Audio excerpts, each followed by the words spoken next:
চুৰ সাংঘাতিক চুৰ। প্ৰথমে এই দৃশ্যটো চাওক। দিনৰ পোহৰ আৰু এখন দোকান।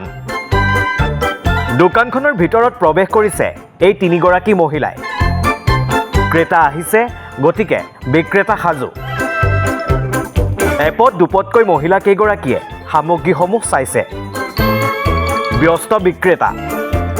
পিছে এয়া কি? আকৌ এবাৰ ভালদৰে এই CCTV ভিজুৱেলটো লক্ষ্য কৰক। ঘটনাৰ স্থান গণেশগুৰিৰ এখন বিপণী। প্ৰকৃততে ক্ৰেতাৰূপী এই তিনিগৰাকী মহিলাই সংঘটিত কৰিলে চুৰিকাণ্ড। গুৱাহাটীৰ গণেশগুৰিৰ এখন বিপণীত সংঘটিত হৈছে এই চুৰিকাণ্ড। এফালৰ পৰা লুটিলে বিপণীখনৰ এটাৰ পিছত আনটো সামগ্ৰী। চুৰিকাণ্ডৰ সমগ্ৰ ঘটনা বন্দী হৈছে বিপণীখনৰ CCTVত। সমগ্ৰ ঘটনাৰ বিষয়ে পোহৰলৈ অহাৰ পিছতেই ঘটনা সন্দৰ্ভত বিপণীখনৰ স্বত্বাধিকাৰীয়ে দিছপুৰ থানাত দাখিল কৰিছে এজাহাৰ। যুৱতী মহিলাৰ দলটোক বিচাৰি সম্প্ৰতি অভিযান চলাইছে দিছপুৰ আৰক্ষীয়ে। নিউজ ডেস্ক ৰিপৰ্ট, নেশ্যন ইনি। চুৰ সাংঘাতিক চুৰ। প্ৰথমে এই দৃশ্যটো চাওক। দিনৰ পোহৰ আৰু এখন দোকান।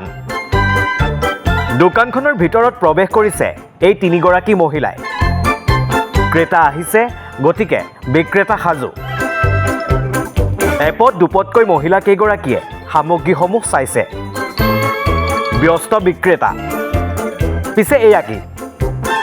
আকৌ এবাৰ ভালদৰে এই CCTV ভিজুৱেলটো লক্ষ্য কৰক। ঘটনাৰ স্থান গণেশগুৰিৰ এখন বিপণী। প্ৰকৃততে ক্ৰেতাৰূপী এই তিনিগৰাকী মহিলাই সংঘটিত কৰিলে চুৰিকাণ্ড। গুৱাহাটীৰ গণেশগুৰিৰ এখন বিপণীত সংঘটিত হৈছে এই চুৰিকাণ্ড। এফালৰ পৰা লুটিলে বিপণীখনৰ এটাৰ পিছত আনটো সামগ্ৰী। চুৰিকাণ্ডৰ সমগ্ৰ ঘটনা বন্দী হৈছে বিপণীখনৰ CCTVত। সমগ্ৰ ঘটনাৰ বিষয়ে পোহৰলৈ অহাৰ পিছতেই ঘটনা সন্দৰ্ভত বিপণীখনৰ স্বত্বাধিকাৰীয়ে দিছপুৰ থানাত দাখিল কৰিছে এজাহাৰ। যুৱতী মহিলাৰ দলটোক বিচাৰি সম্প্ৰতি অভিযান চলাইছে দিছপুৰ আৰক্ষীয়ে। নিউজ ডেস্ক ৰিপৰ্ট, নেশ্যন ইনি। চুৰ সাংঘাতিক চুৰ। প্ৰথমে এই দৃশ্যটো চাওক। দিনৰ পোহৰ আৰু এখন দোকান। দোকানখনৰ ভিতৰত প্ৰৱেশ কৰিছে এই তিনিগৰাকী মহিলাই। ক্ৰেতা আহিছে, গতিকে বিক্ৰেতা সাজু। এপদ দুপদকৈ মহিলা কেইগৰাকীয়ে সামগ্ৰীসমূহ চাইছে। ব্যস্ত বিক্ৰেতা। পিছে এয়া কি? আকৌ এবাৰ ভালদৰে এই CCTV ভিজুৱেলটো লক্ষ্য কৰক। ঘটনাৰ স্থান গণেশগুৰিৰ এখন বিপণী। প্ৰকৃততে ক্ৰেতাৰূপী এই তিনিগৰাকী মহিলাই সংঘটিত কৰিলে চুৰিকাণ্ড। গুৱাহাটীৰ গণেশগুৰিৰ এখন বিপণীত সংঘটিত হৈছে এই চুৰিকাণ্ড।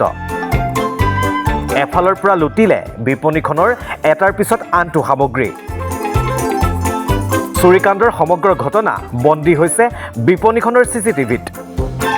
সমগ্ৰ ঘটনাৰ বিষয়ে পোহৰলৈ অহাৰ পিছতেই ঘটনা সন্দৰ্ভত বিপণীখনৰ স্বত্বাধিকাৰীয়ে দিছপুৰ থানাত দাখিল কৰিছে এজাহাৰ।